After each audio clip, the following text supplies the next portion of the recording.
visited the Little Green Larder, when we were looking at the Little Green Larder's charter submission and kind of just understanding how they're completely living and breathing it all as a business. It was pretty inspiring, but it does make you realise that you can learn stuff from other people and you're definitely not at the end of being a finished article. So yeah, it's been an interesting few weeks, but it's great to see so many people on the call. I'm delighted that you've taken the time to kind of use what might be your lunch hour to come and have this conversation with us.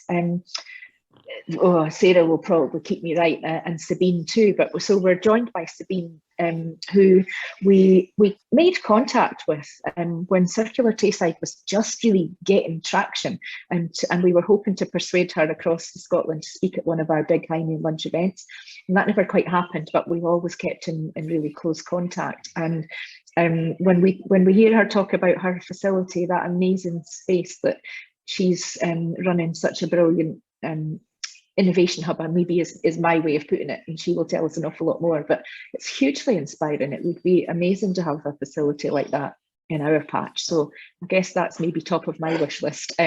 Sabine, thank you for joining us from the Netherlands. This is the beauty, isn't it, of being able to do these things virtually. We can borrow a little bit of your time and hear all about what's going on with you. So format today, everybody, is Sabine is going to give us she's going to talk us through what they do. I think if technology is kind to us, we'll get a bit of a video and we'll get a chance to kind of hear more, and then at the end we'll just take some time to kind of ask some questions, have a bit of a general discussion. And so on the call we've got some of our people that have been interested in international connections, and then we've got another group of people who are Circular Tayside ambassadors and are really interested in sustainable business. So if anybody's got anything really important, from their own business point of view that they want to throw in the chat or want to come in with at the end, then please do that. But Sabine, I will get out of your way, and thank you so much for joining us. I do really appreciate it. Okay. Well, thank you, Alison, for this lovely introduction. My name is Sabine Biesheuvel. I'll start screen sharing and start my presentation. So I've put in as much images as I could do, so I could give you guys like a visual tour of BlueCity, because what we do is we are very focused on hands-on, getting started,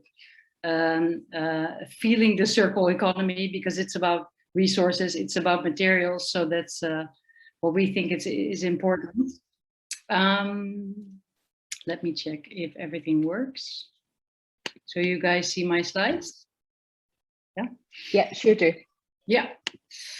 So my name is Sabine Biesheuvel. I'm actually a cultural anthropologist. Was always interested in circle economy and interested in sustainability, especially the social dynamics between it. But I never thought I would run a business in a former subtropical swimming area. So just a big note about everything I'm going to tell. I was never prepared nor educated for being fully into the circle economy, and I think it's really hard to be so. We really see circle economy and getting involved in circle economy as a process of learning and being open to whatever comes your way, and it's very hard to do it in a perfect way. So with that being said, I'm one of the co-founders and managing director of BlueCity, which I'll tell all about later on. I'm also the chair of the Rotterdam Climate Agreement, which is a climate agreement that really focuses on reducing scope 1 CO2 emissions in the city. But we now integrated what we call the resource agreement. That's a national agreement where we aim to reduce our primary resource use by 50%, which is a very big, especially if you're part of the biggest port of Europe. Which is a big challenge, but I'll tell you a bit more about that too. And well, I'm a mom of Jan, 5 years, and if I don't work, I spend my time on Jan and surfing and mountain biking. So I'm not sure if anyone has ever been in Rotterdam, but to give you a brief idea of what our space looks like, this picture is basically what the building is famous for. So it was a 12,000 square meter abandoned swimming pool. And for the people that know Rotterdam, it's along the Meuse, so along the river that runs through the heart of the city. And it's right in the city heart. So it's very unusual to have such a big building and such a big attraction there. It's a kind of a legacy of the bombing in the World War II. After that, we spent a lot of focus on housing, and there was very little entertainment in the city. So together with Center Parks, which is a large bungalow park builder, they built this attraction in the middle of the city, and it ran well for a couple of years, but the business case was actually never viable. So it changed owner a couple of times, but because it's in such an interesting place, like commercially interesting place in terms of real estate in the city, it changed ownership a couple of times. And the last owner always had the intention to demolish the building in the end and to build a huge apartment flat here. But that never happened because the people surrounding there, it's situated in one of the richest areas in the city. And there, a lot of people have the money for legislation procedures. So they said, like, we're not going to allow you to build the apartments here. And then it stood abandoned. So it stood abandoned for about 5 years. And then two guys contacted the owner and they said, can we grow mushrooms on coffee ground here? Because it looks like a real big greenhouse where you can do all this sustainable stuff. And the owner basically said, being in the middle of the financial and real estate crisis in 2008, he said, fine, give it a try. And those guys eventually started in the basement of the building. And yeah, this is the weirdest thing because it's a huge building. And long story short, they always had the dream to someday grow this and have this entire network of all these entrepreneurs here and to buy the building. And this is what happened in 2015. We found an impact investor. So I teamed up with the mushroom guys and we found an impact investor. And he said, if you can give me 40 letters of intent of circular entrepreneurs, we'll buy the building. And it was one of the most exciting half years that I've ever had, especially an anthropologist buying a building. And by then we had a whole team of experts, of real estate experts that we hired. We bought the building. And the reason why we did so and why we thought this was so important and why our investor helped us is because we thought at that point, 2015, that this was the actual state of the circular economy. So a lot of roadmaps, reports, publications on why this was important and what needed to be done. But our idea and notion was there are no business alternatives. So there's nothing on the market that can call itself a circular product. There's no entrepreneurs and we need entrepreneurs to get started. And one of the reasons why we think entrepreneurs are super important is these are the people that start regardless of the circumstances. So what we think is our feeling and our intuition still is that a lot of people wait for the perfect circumstances to start a circular business. And in our experience, that circumstances are never gonna come. Like, you need to create this business. And this is one of the reasons why BlueCity has become so successful, is that we basically have created an entire ecosystem of all these partners that I will tell you a bit more about, that really created and really make sure that these businesses can grow and become big. So what we did is we bought the building and ever since, so we're now almost moving into our 6th year, we're building a hub and an ecosystem for circular entrepreneurship. And what we do is we use the entire building as one big experiment for circular building. And also we design it completely to help circular companies start, grow. And if we're successful, they're basically leaving the building. I'm gonna start a movie to give you a bit more of a visual. It's a short movie. Hope it works. Welkom in BlueCity, voorbeeldstad voor de circulaire economie, gevestigd in voormalig subtropisch zwemparadijs Tropicana in Rotterdam. BlueCity is de spil van de circulaire economie in de stad en de regio, waar ondernemende geesten elkaar ontmoeten en concreet handelingsperspectief ontwikkelen. Of het nu gaat om het vergroten van je impact, zero waste leven of het ontwikkelen van future-proof materials. Waarom? Omdat we moeten streven naar een zo efficiënt en slim mogelijk gebruik van onze grondstoffen. Ingewikkeld? Ja. Onmogelijk? Nee.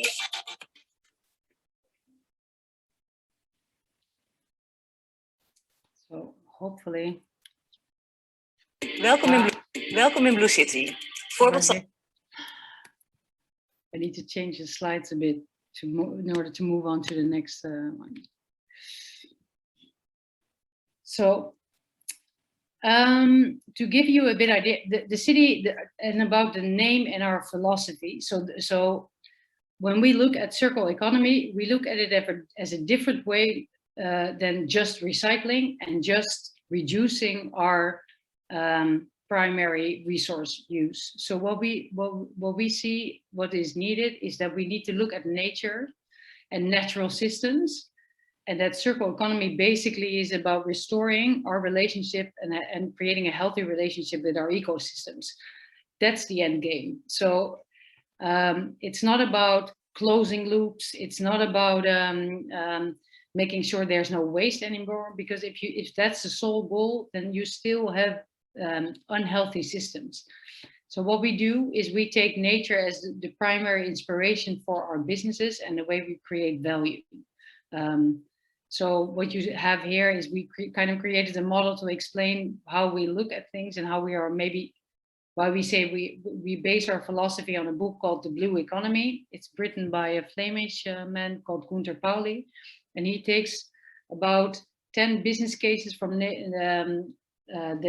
that you can use and as a model to build your business upon as a form of inspiration. And what's really different is that we think in networks. So we're like mycelium, the roots of the mushrooms that are in the soil, and they connect everything. This is how BlueCity works. We connect everything, and we believe in collaboration, which is really different from a current economy, where this economy basically also thrives on competition, and basically we have an economy of free riders. So what we say is we need to work together and create multiple value flows. Well, that sounds kind of vague. I'll get more concrete, but it's good to give you a bit of a theoretical and philosophical background on why we think this is so important and what we do. So our business model is also multifold. So if I'm talking about how we earn our business, good to underline, we're a private initiative, we're an enterprise, we're commercial. So we earn our money with basically most of it with market parties. So the real estate was bought by a private impact investor. There is zero to very little subsidy going into the renovation. So it's all private money, and everything that we do has a business case. So we don't do investments if they're not a business case. Aside from the fact that we also do the entire renovation in a circular way. And we have 5 different business models that are all interconnected, and they enhance each other, and they enhance the central mission of building circular entrepreneurs. So central are the entrepreneurs in the building. There's 35 entrepreneurs there. By now we have 40 entrepreneurs. And these are all, like, that's a really important difference, because a lot of people ask, are there more blue cities in the world? There are a lot of places that are very similar to BlueCity, fortunately. But there are very few that really test and select the entrepreneurs and their profile in the building. So all the entrepreneurs that we have are, most of them, the majority, are production focused. So they all have a specific expertise in a specific material or a specific flow. So for instance, that our Future Factory is a company that's specifically focused on plastic recycling, knows a lot about what you can do. And they really started with recycling methods. And right now what they do is they're also a design agency. They design the reuse of materials. So that, for instance, they do a project with a large New York cosmetic brand where they redesign their packaging flow, and that now uses a reuse packaging, which is really nicely designed, and that way they created it into a customer loyalty program. So they also included the social program, and this is a way of actually improving your revenue and growing your business without using more resources, or at least without using single-use plastics. And another example is you have Blue Blocks. This is one of our one of the companies that I really love. Is what they do is this is a designer that turned into a company. What she does is she works with the seaweed, and she said, like, I'm gonna use with these kind of, I'm gonna use this material. I'm just don't know what my product is. So she tested it for 2 years in our lab, and in the end she kind of discovered that you can make a specific kind of wooden-like material with it for interior design. And that's because the market is big and there's a lot of focus on bio-based and wood building, but it's a very linear market, where, as she said, we need to look for diversity in our business models. And another one, and this is a really nice one, is it's Dutch Kenniscentrum Papier en Karton, which is the knowledge center of paper and carbon. And what they do is they have a lot of, they're an old, they're not a startup, they're an old organization, but they bring the entire ecosystem a lot of knowledge about papers, about fibers, but also about production processes. And that's super important for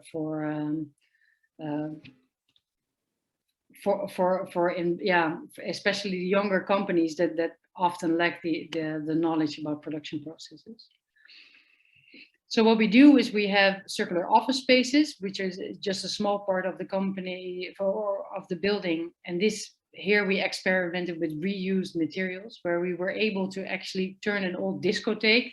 We also had a former discotheque in the building, is to really use everything with reused materials. So we sourced it everywhere in the Netherlands, from old buildings, from everything else. And what's super interesting is that if you start with circular building, we make a map, we make a business case, we look at the maximum amount of square meters that we can rent, and then you make the first design. And what's completely different when building with reused materials is that you really have to know what kind of materials you have, and you often don't know that when you start with the design. So you start scouting the materials from everywhere. So for instance, these windows that you see are the inner part of the windows inside the building. So they're the office walls, basically.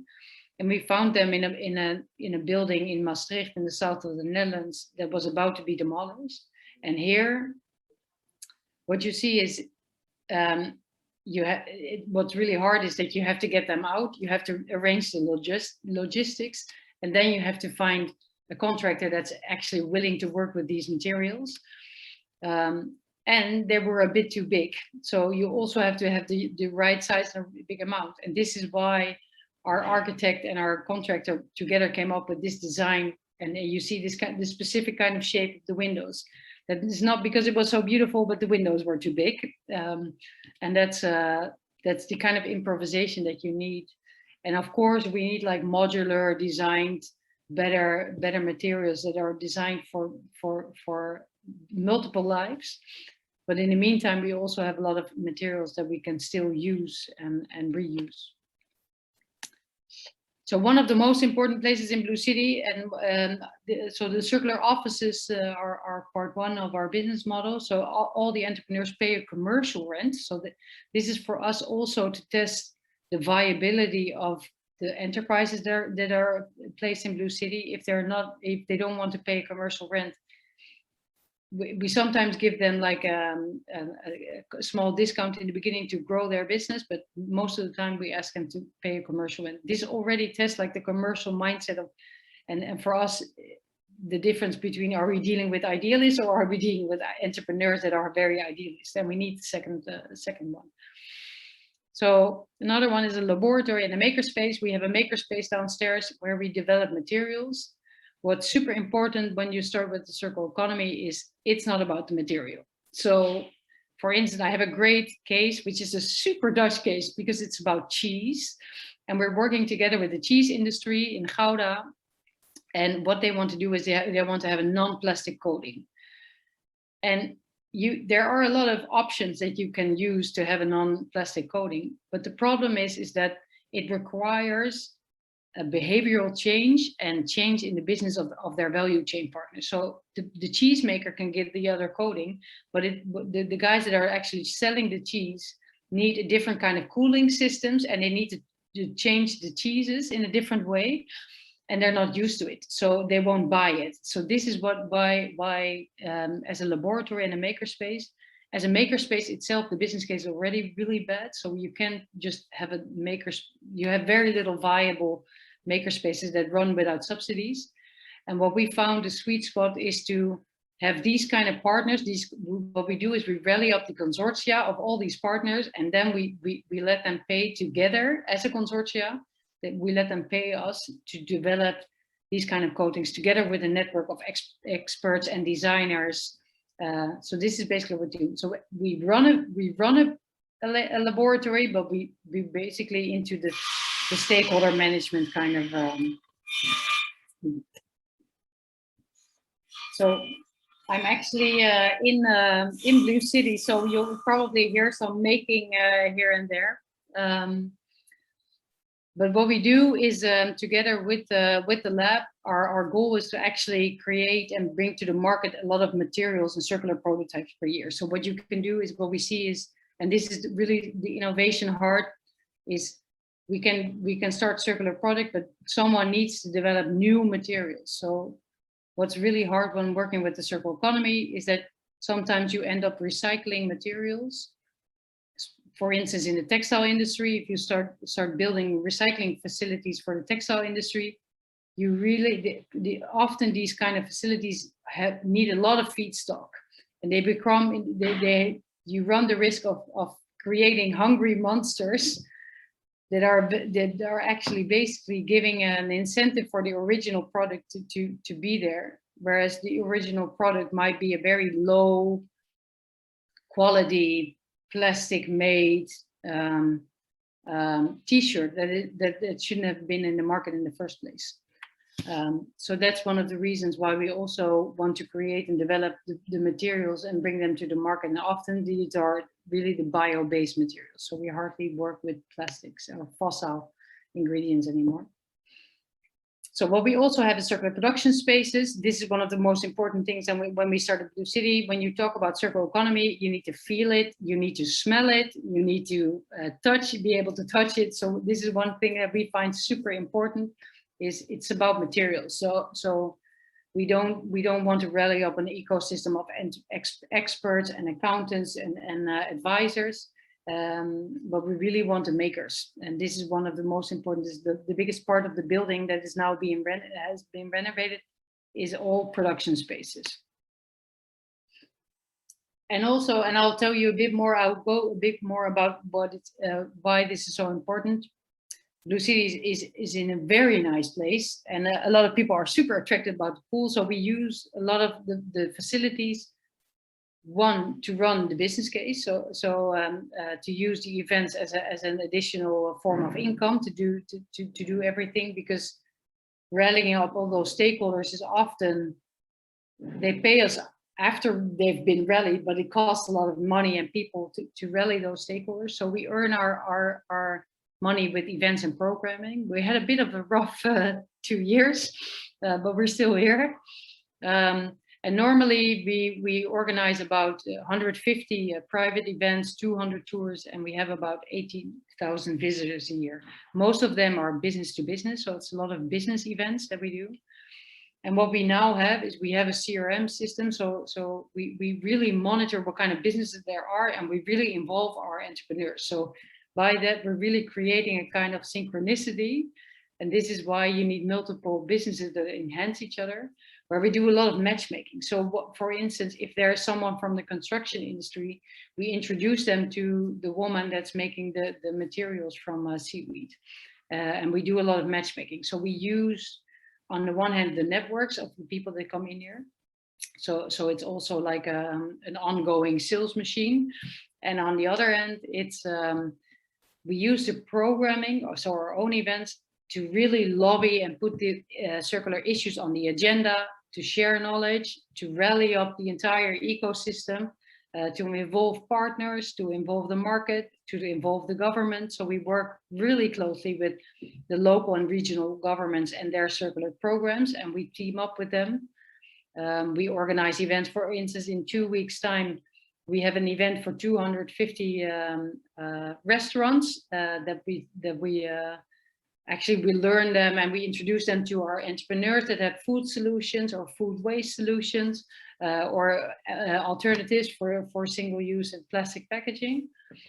And so this is what we do, is we make a lot of noise. We really use the energy of the building to create like a movement. And all the programs that we do are either about innovation. So we do, when we started BlueCity, one of the first things that we did is we bought the license of Fuck Up Nights.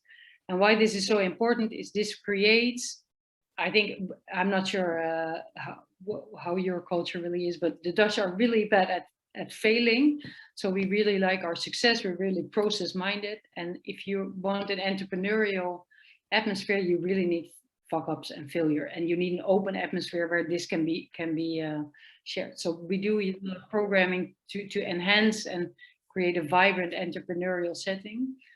It's a way to mobilize and facilitate the community. So we organize, for instance, a how to bio designs about either permaculture or about specific materials, or we organize a big festival where we invite bigger corporate partners such as DSM or Unilever together to talk with them about how natural systems could be integrated into our business models.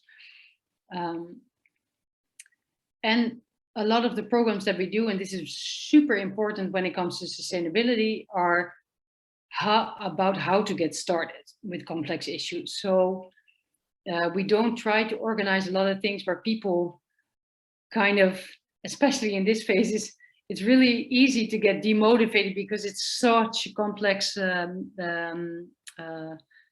subject, and it's really hard for people to have influence on the solution. So we really focus on how people can get started. So super easy, especially with the programs that are focused on the bigger audience, is we do a plastic diet. So we organized with 200 people from Rotterdam. We went on a plastic diet for a month. So no using single-use plastics. I can tell you that's super hard, and it's the best introduction hands-on on circular economy, because you really start paying attention on what you can make, what you can do, what you can buy. You have to really improvise because you can't do anything in a pack. Basically, everything is plastic packaging. So that's super interesting. And we also organize repair cafes and big clothing swaps where 400 people are coming to swap clothes. So that's super cool. So it's very practical. And this way to combining everything else, and we combine all the content of the entrepreneurs and their learnings, because it's so super interesting to see what those entrepreneurs are doing all by themselves. We create a lot of online production. So we produce a lot of podcasts, we share the knowledge, everything is open. And that's really important to stress, that open and commercial can perfectly fine. Open does not mean free. So this is our way of earning money and really, and at the same time, really address the issues and the topics that need to be addressed. So that's for the happy story and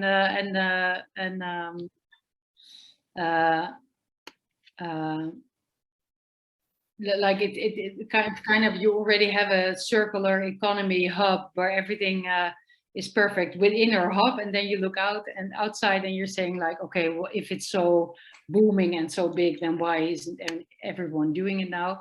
And that's of course because it's really not easy to start a circular business in a linear ecosystem. And I'll give you a couple of examples on why it's so hard to build and grow your business.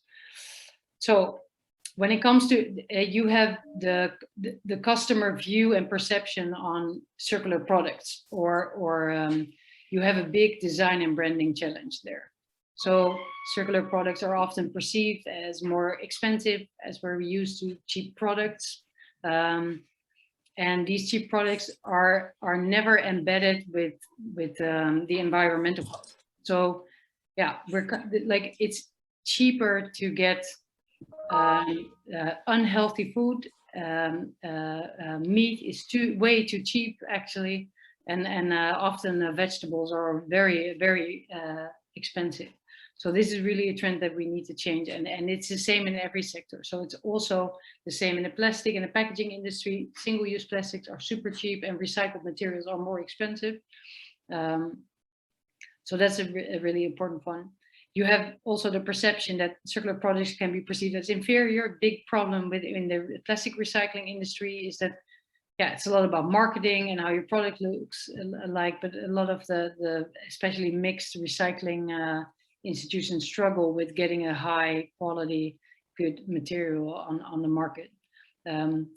So, but also it's really different. So the virgin competitors, yeah, there's still a big perception that it's waste. So that's a marketing issue, basically. They're often, and especially in the more business to business value chains, circular products can often be perceived as less comfortable or more work or hassle, or and often it is. So the example that I gave in circular construction of using with reused materials, you need to take a bit more effort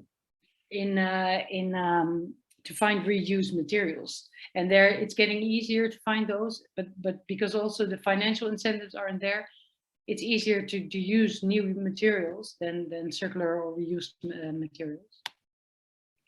So then you have customers of circular products expect transparency about the impact of a product. It sounds a bit weird, but if you launch a circular product, people expect you to have a very detailed impact report. So your current customers, and this is very intensive. It's hard, and it's sometimes it's not always, especially in value chains, it's really hard to get all the data there. So for instance, you have a company called Fairphone. This is my phone. It's a Dutch phone company, and they've been at it for a bit more than 10 years, and they still don't have complete transparency over their value chain. So it's that difficult. So being transparent is necessary, and it's important, but it's also very difficult to get those numbers, and it's a big investment. And then last, you have a couple of innovations, especially as a service models, and they really define our definition and urge of ownership of the product. So you see a lot of businesses failing because it basically challenges of who the material is from, and who can have a say in how it's being demolished, or how it can be used in second life. So this is just on the customer or the supplier side. And then you have, with any company that you're trying to grow, you always have legal and patent issues. You always have strategic pricing issues and first movers. Or you always have the technical side that you need to develop, which takes a long time. Like it takes at least 2 years to develop some kind of working prototype on scale. And you have the branding issue that I told you earlier. And what you have with circular complication is that you have a feedstock side. So often circular companies work with waste, and waste is, it's forbidden to work with waste. I think that's worldwide, but I know a bit more about the Dutch legislation. And that legislation is there for good reasons, but it makes it really hard to run your product. So we have, for instance, a company here that works with sludge. So they take the sludge from the rivers, and it make tiles of it. But officially sludge is waste. And when they started their company, they wanted to do a pilot project, small scale.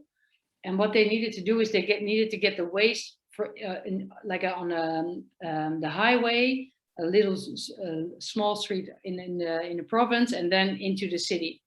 And they needed to have a permit from 3 institutions. So 1 national institution, one regional institution, and 1 from the local municipality, just to drive 20 kilometers with the sludge in their own car, because it has a waste status. So this is very difficult to manage this, because you're working on the end of the value chain products sometimes.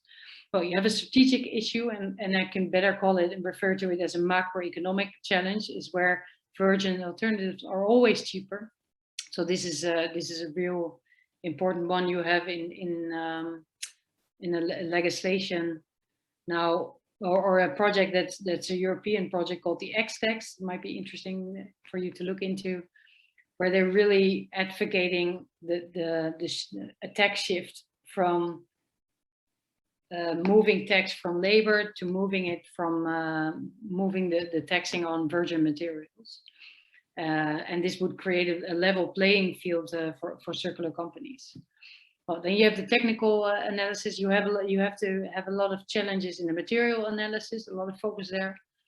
You add the supply chain. So a lot of the circular solutions are in the value chain. So not with you specifically, but you really need your suppliers.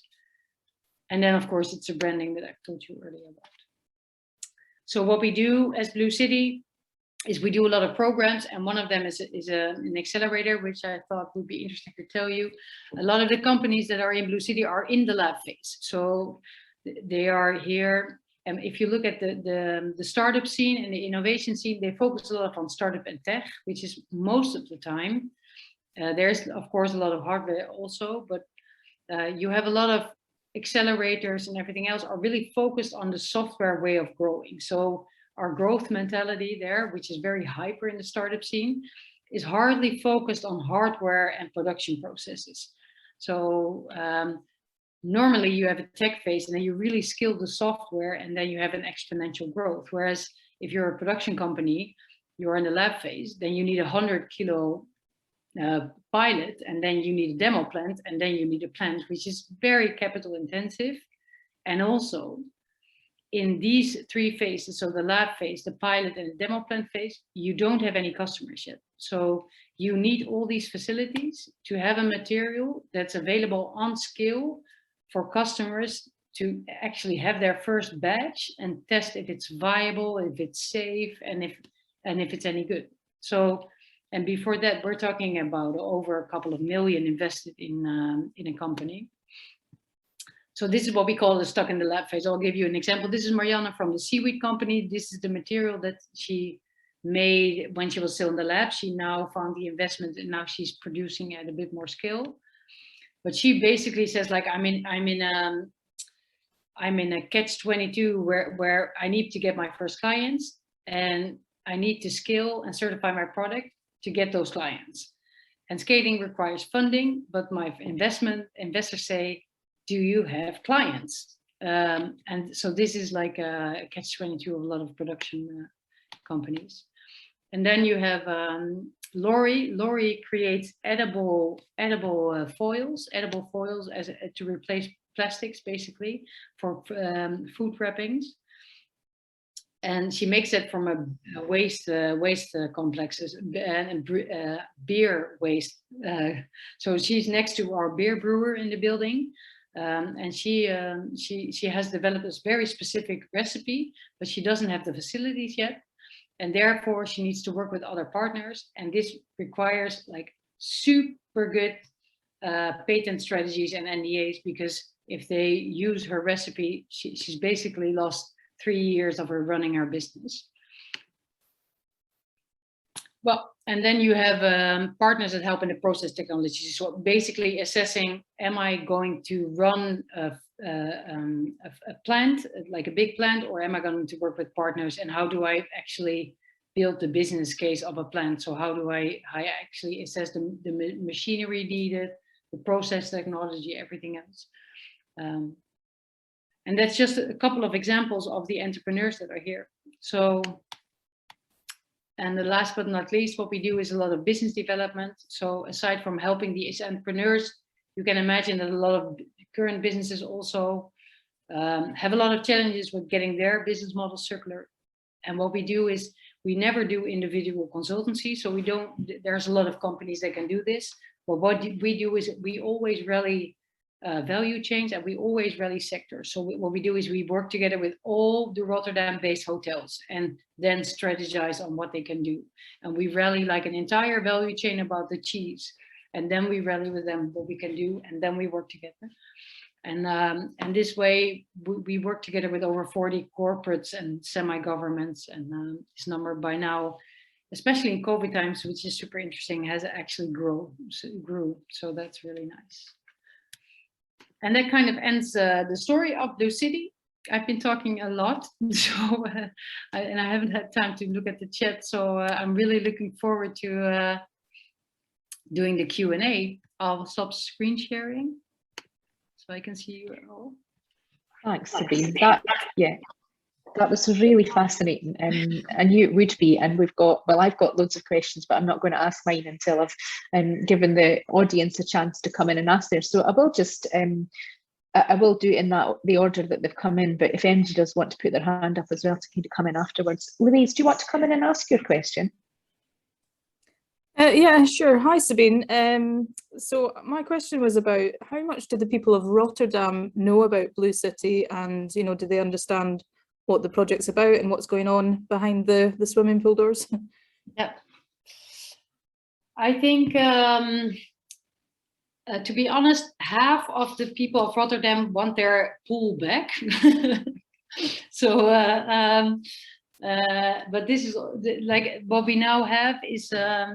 I think a lot of people know the building and they know that BlueCity is there. I think everyone who's into sustainability, all the universities and the University of Applied Sciences, for instance, they also have a space in BlueCity. They actually give their education from here. People that are about sustainability, they know BlueCity. And that's not only Rotterdam, that's nationwide. So it's a famous building, and BlueCity is becoming quite an icon for the circular economy. But I think if you're not into sustainability and you don't have a big income, and then it's hard for people to place what's going on here. So, and that's also because we're very business to business minded. So our customers are not primarily the bigger audience of Rotterdam, but we do organize a lot of public events. Great. I think I might just ask the next one because it's quite short and sweet. Jim is obviously asking, are the businesses profitable or not for profit, or a bit of a mix? I know you covered that, but is there a more of one than another?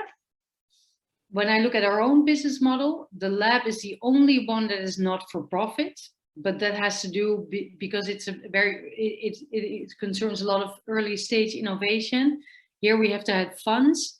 And people don't want to, the funds that are helping us there are often family funds or, and these are, it's government funds and research funds, and they don't like commercial enterprises to run that. So what we did is we have a foundation next to BlueCity, not because I really liked having a foundation, I do not, but it's a necessary evil. So so that's when it concerns BlueCity, and our other business models actually also help fund the lab, and then when it concerns to the other businesses, they're not profitable yet, but that's because there's a lot of them are in the research and the lab phase, so it's very early stage, and not many of them have companies, but they're almost all of them are enterprises. And have customers. But for instance, the beer brewer already delivers to 90 supermarkets in the entire nation. So it really depends on the company. But most of them are commercial enterprises. So we hardly have foundations. Thanks, Sabine. Claire, do you want to come in and kind of expand and talk about what you've said? Yes, hi. Sabine, that was really interesting. Thank you so much. It makes me want to go to Europe so much as well. And You're welcome. it's really hard to travel these days. I'm just really interested in this whole agenda of consuming less stuff, and how as a business you make a decision about whether the world really needs your product.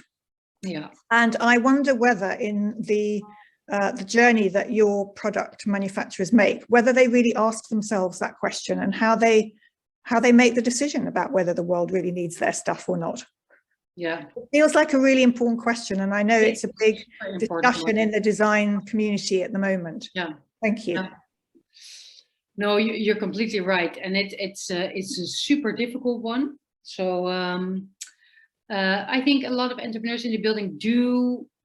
What we say is what we need is good growth. So you need to scale to a certain extent to be like a viable alternative, but to build in incentive in your business case as to not be incentivized by growth all the time. So at a certain point, you need to decide on what scale you need to have, what your market share is. Initiatives that, what I think is super interesting, for instance, is Allpro. Maybe you know them. They're the plant-based company. Together with WF, they made this assessment on how much they could use their resources and ecosystems in order and define their growth strategy on this. So I think, it's called the Planetary boundaries model, which you probably know, which is very difficult, but because it kind of assumes that everyone is talking to each other and there's only one company using specific resources, which is not the case. But I think it's really difficult. And what I really like, for instance, is one of the first things where I should move and redesign is single use. So we need to stop with single-use plastics. And this is why I really like the plastic recycling company, for instance, the example that I gave you there. They noticed that what they did is, because they really focused on recycling plastics, they were incentivizing more use of the product. And exactly what they did is they made 3D printing material from the plastics that they were recycling. And then they said, we're just creating more shit, basically. So what they said is, yeah, we're going to focus on redesigning. So redesigning, reusing packaging material, reusing strategies. So this is their entire strategy. And they're now working with IKEA and other companies. So they're really scaling, and that's also really important. So it's, yeah, we need to do both, but very aware. It's a really interesting dilemma, isn't it? Yeah. John Ferguson, do you want to come in? Thank you very much, Alison. Thank you, Sabine. Really interesting. I mean, these centres are just such incubators for innovation, I think. And my questions, two questions. One relates to the use of private renewable energy grids to decarbonise these kinds of centres. And my second question is something that we're challenging at the moment. We've got a number of centres across the Taste region that are looking at this kind of innovation, and we're very into creating synergies between projects so that we actually identify things that can be happening between different projects that you might not ordinarily think might be value added. And the other part is about speeding up the transition by working at scale and at a regional scale, because we're just going too slowly. Yeah. Yeah. And sorry, what's your question? So well, the question was, have you looked at private grids and using renewables to drive all of your systems? Yeah. And the second thing is, what do you think about what you're doing, connecting with something that might be 5 miles away or 10 miles away or 30 miles away? And looking at what could happen between different projects, because there are synergies between them, but also working at scale, working over a bigger area. For example, if you're making the transition to electrification for vehicles or to hydrogen, or there's any number of things that we need to do at scale because it speeds it up, basically. Yeah. Okay. So to answer your first question, yes, we do look into. This is super interesting, what we're getting into now. So the energy transition sometimes opposes circular economy. So what we've learned with our discotheque part, when we were entirely using reused materials, our energy frustration, so our energy consumption grew bigger because it's reused materials and they're not the best when it comes to energy, how do you say, energy efficiency. So this is where circular economy sometimes is very different from, it's about waste, but it's not about sustainability sometimes. Sometimes it's not more sustainable to choose for reused materials. Sometimes it's more sustainable to work with better designed new materials because your energy consumption is better. So this is a really important one. And also when choosing your materials, for instance, the dome, so the big swimming pool part, in terms of energy consumption, that's the most interesting part because it's basically impossible. And what we're now doing is we're working with a building physicist and a lot of, we're basically scaling permaculture principles. It's very, very circular nerd stuff, to see whether we can use no materials at all to use the energy to manage the energy consumption of that part of the building. But that's looking at natural systems in a different way. It's really hard. It's super hard. Probably when you send an email, it just overloads it and kicks me off. So it's fine if you're just sat on it. I think it's up for me. Thank you, Sabine. Yes, I mean, it is difficult to get these transitions working across the critical areas of, consuming less, less impacting energy, managing our waste better. There's so many parts to connect here, and I sometimes struggle to imagine the human race is smart enough to actually unravel its problems. Yeah, because you really have to look at it in a systemic way, but also not to let you. We also need to get started. So let's just get started and always have have headspace to look at it, to zoom out and look at it in systemic ways. Am I actually solving the problem, and what problem am I solving? So that's Thank you, Alton. Yeah. Thanks, John. Marion.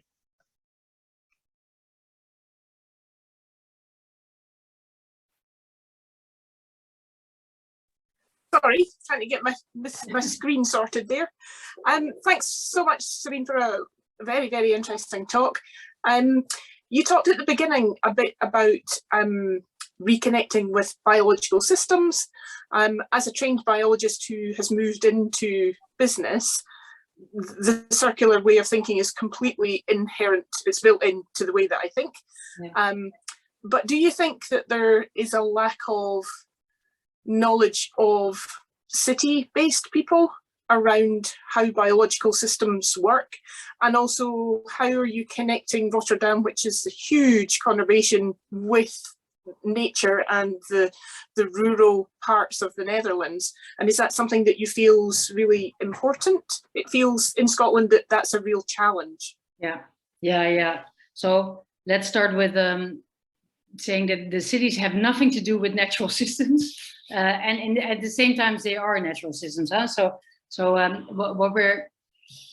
what we're not doing is trying to fix Rotterdam. That's not going to work, and we're going to lose all our energy. But what we can do is we can give examples, and that's how we try to deal with the issue. So, for instance, we use our case of the circular economy of reused materials was a really great example of where we, with the knowledge of that time, it seemed like the best idea to do the reuse story. But then we saw how much we needed to invest in cooling and everything else, and that the actual, using the building itself had nothing to do with natural principles.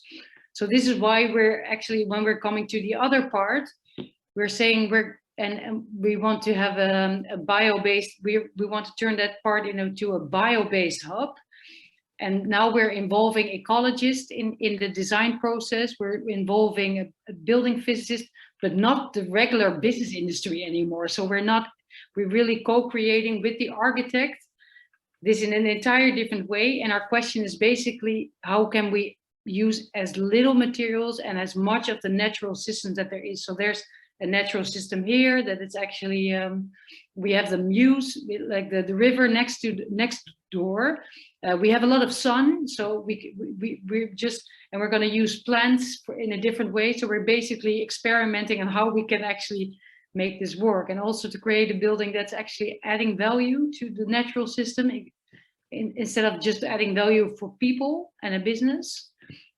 And it's just an experiment, and also because it's probably going to be really hard, and all the materials that we're using also, we're going to see whether we can try the planetary boundary part. So whether we can see whether we can use only materials where we know where the ecosystem are actually either in good shape or can restore on the amount of materials that you extract from those. But that's, it's one big experiment. So I have no clue whether this is going to work. It's probably going to work for half of it, and then the other part. But then people are used to us by now. But we're getting started. Sounds inspiring.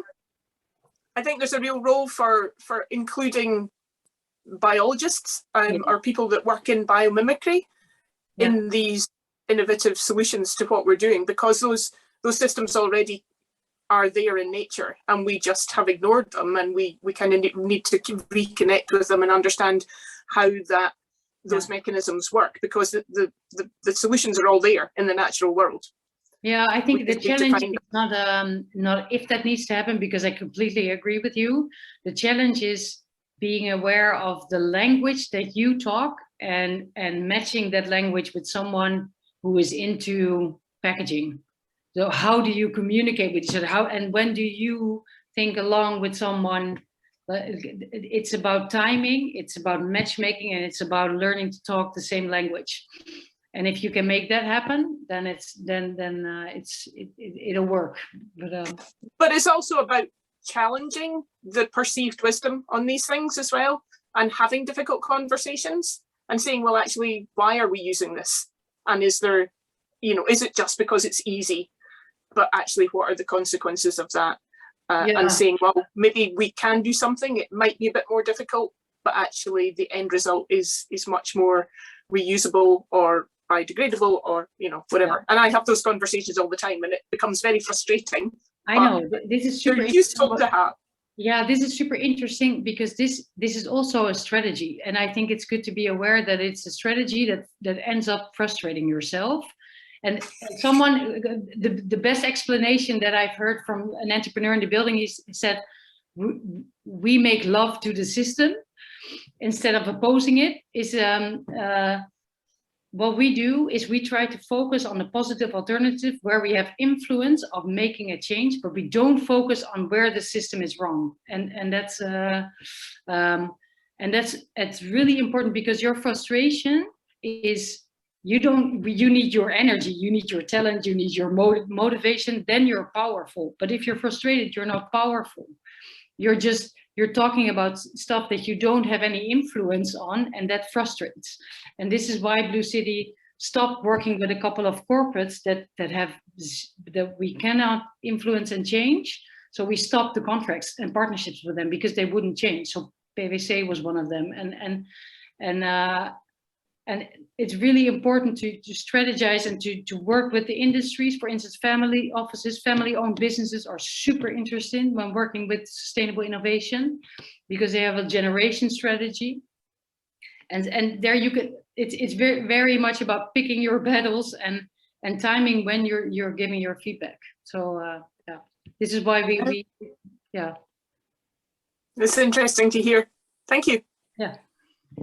Thanks, Marion. Yeah, Sabine, there is another question. I'll bring Derek in 2 seconds, but I guess I had a couple of questions about that. And one was about the builder, or the supplier that's kind of supporting you. Did they come with an interest in circular economy, or did you start to have conversations with them and those were difficult conversations to, the reusable materials and some of that? You mean the investor?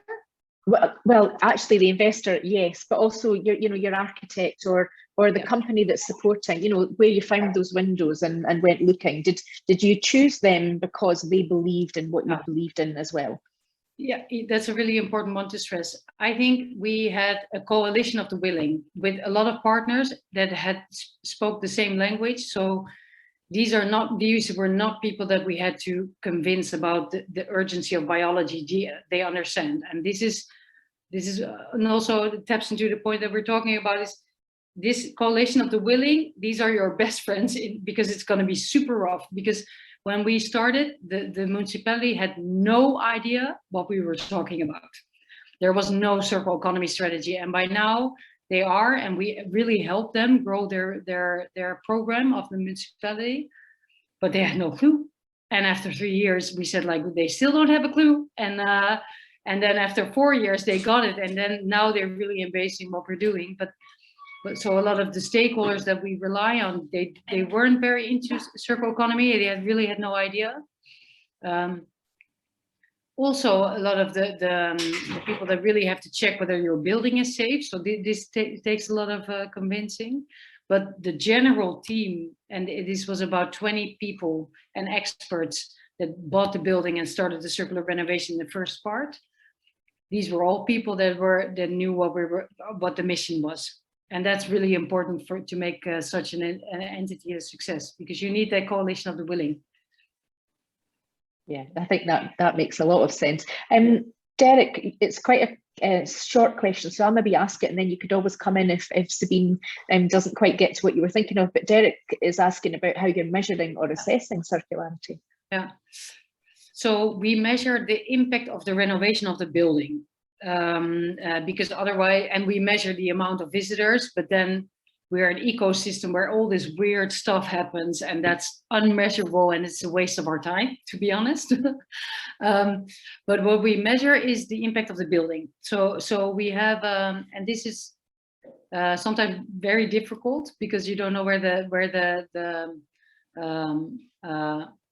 well, we always know where the material came from, but it's hard to know the exact composition of the materials. So that's a bit hard, but we make a carbon reduction assessment of what it would have, and then our benchmark is demolishing everything, moving all the materials and building with new materials. So that's the benchmark.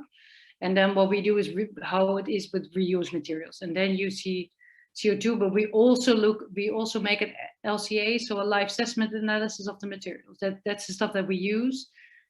And then when it comes to a specific production groups, you have different certifications and methods.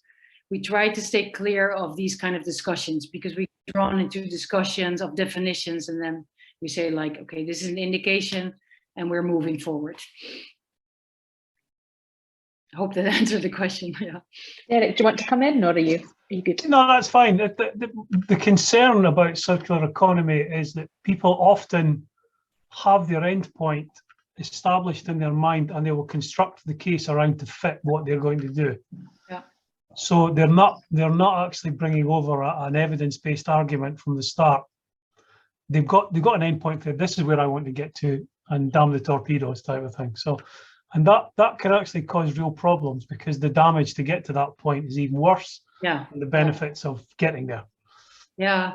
Yeah, and I have a bigger case. We're really looking with in a big textile recycling case, and what I found super interesting is the more you know, the less you can. It's super complex on what you're measuring, and well, it can be really a rabbit hole there. Oh yeah, definitely. Yeah. Okay, thank you. Yeah. Thank you. Mike Robinson, do you want to come in? Yeah, sure. Thanks, Alison, and thanks, Sabine. Really inspirational, actually. Very, very thoughtful. I guess a couple of quick questions, quite simple ones, really. What is it that about BlueCity that draws people to you? What's the most important thing that they value by being part of what you're doing? And around that, how do you actually reach out and find new businesses to come in and be part of your operation? Yeah. And around that again, just I was interested to know how full your building is. Have you still got capacity to do more? And then the really obvious question is, if you could change something. You have picked a really tough gig, haven't you? You know, and you are obviously standing by very strong principles. The fact you don't want to work with the corporates because they don't want to do what you want to do. No, we do work with the corporates, but not the ones that are. Not the ones that are. Yeah. But that's a very difficult judgment, isn't it? It is. Yeah, you're making your life even harder, and it sounded like it was already difficult. Yeah. No, it is. But, so what would you do? What single thing would make your life a lot easier if there was a single thing? Oh, I think about 30 million now to finish the building. We're talking now for the second round of investment. If we can close that deal, then we can get moving. And then that's also the question to your, we're now completely full.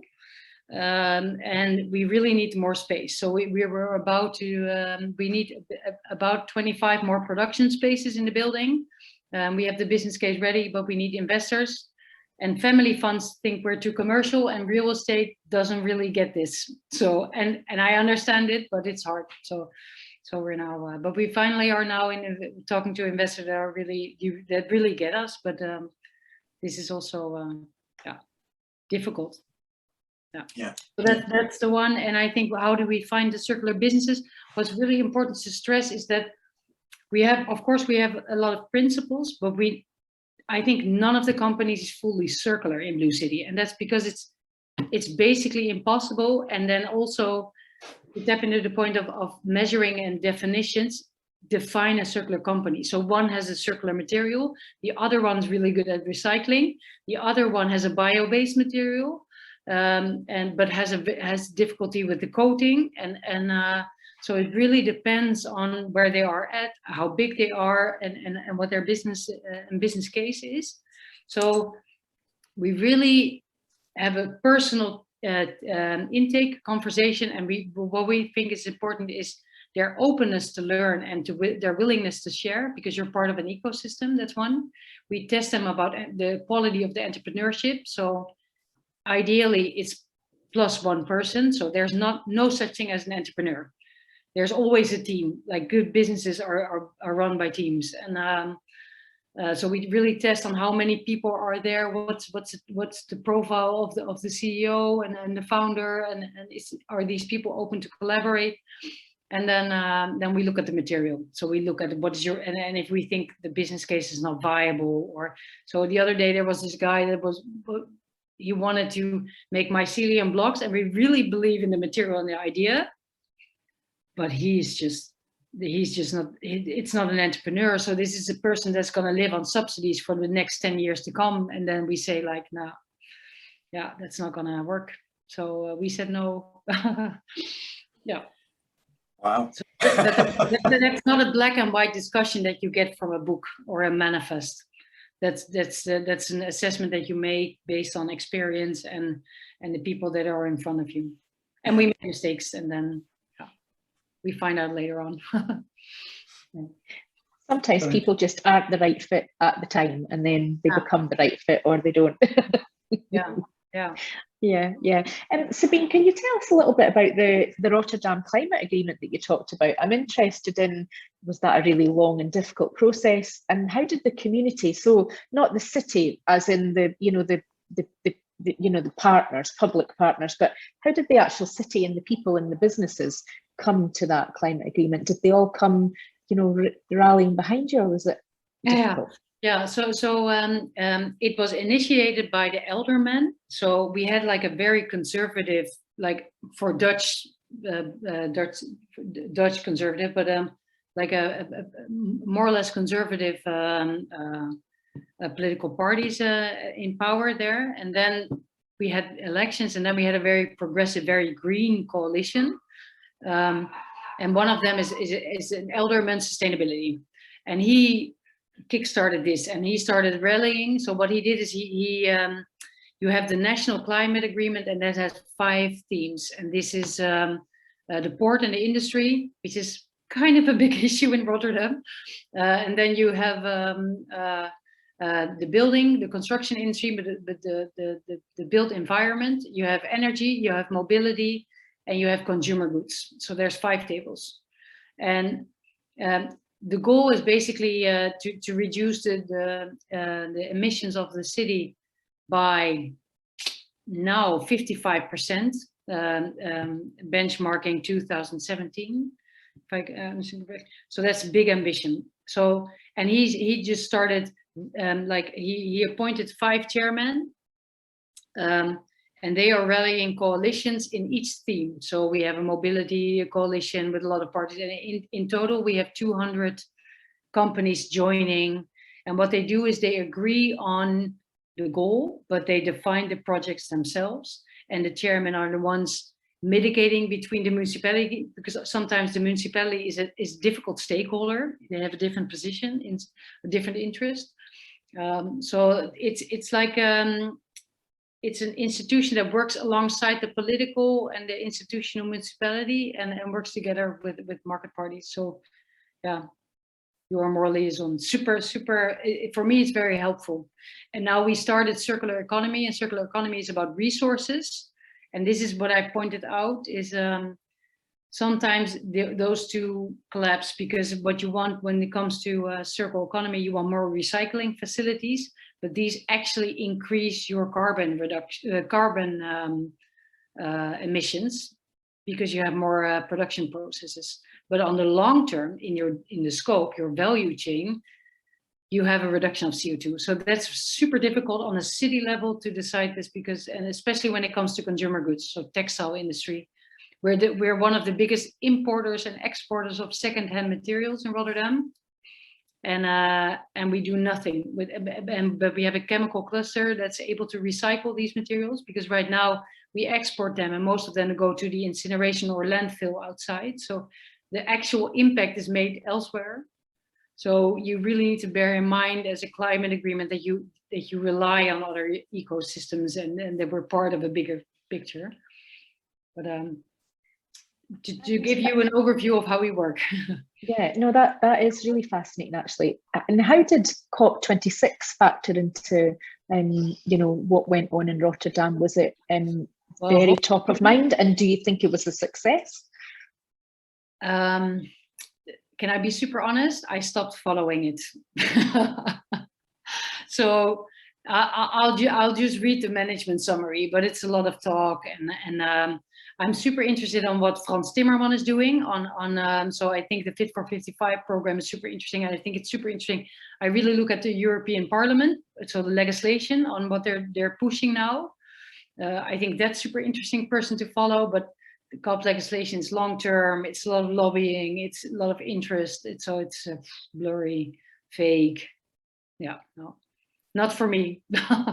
Yeah, it was an interesting year in Scotland, I think, because there was a lot of talk about it, and then it got closer, and businesses really struggled to engage with it, and then, you know, and there are lots of different views on how it was, but it definitely brought it to top of mind, I would say, amongst people I know, that it wasn't really so much on the radar. So I guess if it's done one thing, it's done that probably. Yeah. I'm not the target audience, I think, for so. Yeah. Ingela, do you want to come in and ask your question? It's a nice one to kind of get us finishing, I think. You're on mute.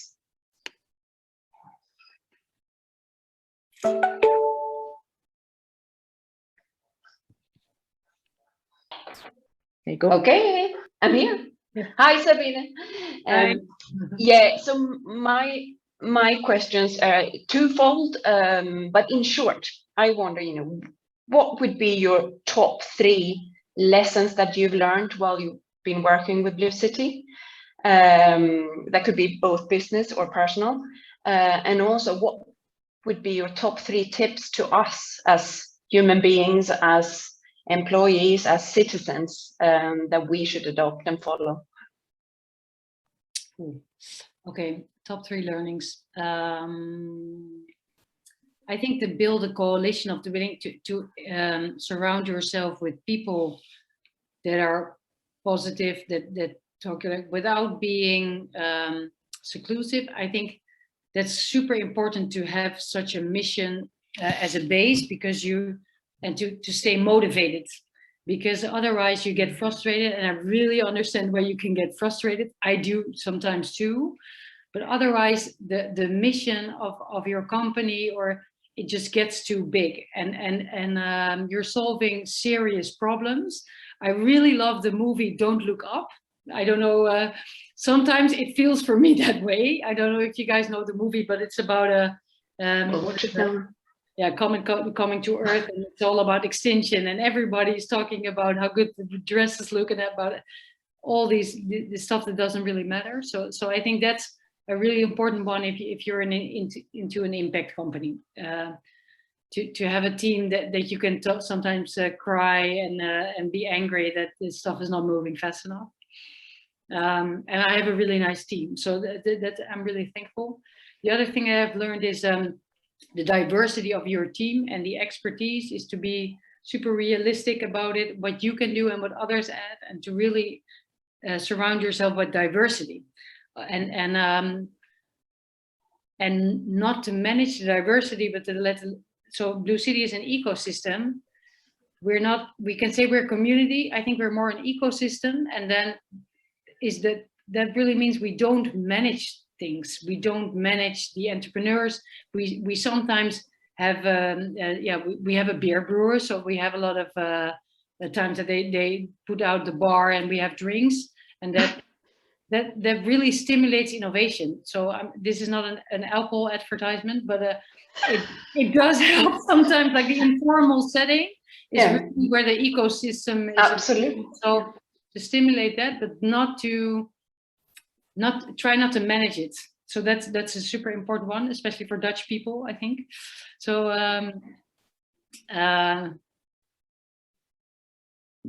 what's another important one? I think I've really learned to work with the system, so to make compromises. Where at first I was very idealistic and very principled, and that can really estrange people, and to be, especially I feel a lot of urgency around the topic, but then I have to really work with big investment funds that are not that much into sustainability, and I had a real big clash with their investment manager, and now 2 years later he gets me, but he just needed 2 years to really understand the urgency and to give people that space, and not start to convince people all the time. Like, convincing is the worst strategy in running an impact business. It's the fastest lane to frustration. So that's what I've learned. And I'm still learning. So yes. Yeah. So I think there's if you're into this, it's really interesting to read into Charles Eisenstein about this. This is someone who's done a lot of things about how he's actually stressing that we need to change ourselves as environmental activists. He says, like, we need to change the narrative, because if you become too persuasive and to make it too idealistic, you create polarization. So you create us and them, and that's one of that's what I see happening everywhere here, and it's dangerous. So so that's a philosophical thought on the end of the. But it's interesting to look into. Yeah. No, it's been super fascinating. Are there a lot of your entrepreneurs that work globally, or do they tend to be more locally focused with local supply chains? Ooh, really changed. So what I see is the designers, so the industrial design agencies, they work international, and the architects that are here. And then the more production-based companies most of them are in the lab phase. They are working locally, but they have very big networks international. So there's always a very big national of experts behind it. So the woman that is, for instance, doing the foil of beer waste, she's been everywhere around the world working with experts. So it really depends on her needs, and it's really easy to find them. And I think COVID made it easier to connect and have meetings, and it's more normal. So it made it faster. COVID has done nothing for our single-use plastic use, has it? No, it's not been good. But yes, we need to do some. I like that.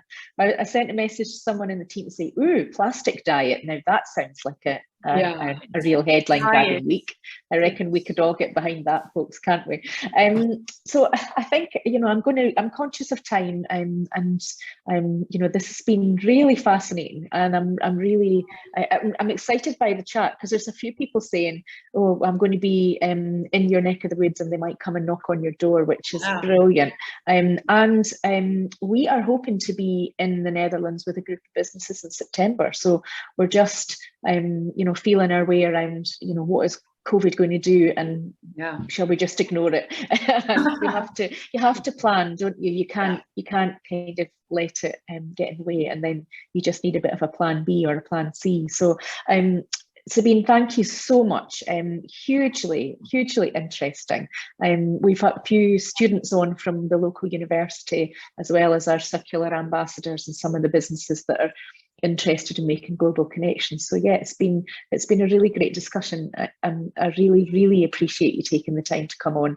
And thank you from all of us in Scotland, and brilliant to see so many people come on. I think, you know, the fact that there are so many questions and they're just kind of firing their way in bit by bit shows that it's been really inspiring for everybody. So I hope you've had a really fab Thursday lunchtime. And thank you to looking forward to getting and actually seeing what your space looks like. Sounds really motivating. So fab place to work out of. So thanks again, everybody. We will put the recording up on our YouTube channel and share that out for some of the people that couldn't come along. And there's lots of references. I think I'm going to have to go back and go, oh, what was that I wrote down? So thank you again. To everybody that's on the call today. Enjoy the rest of your Thursday, whatever comes of it. Thanks, folks. Thank you. Bye.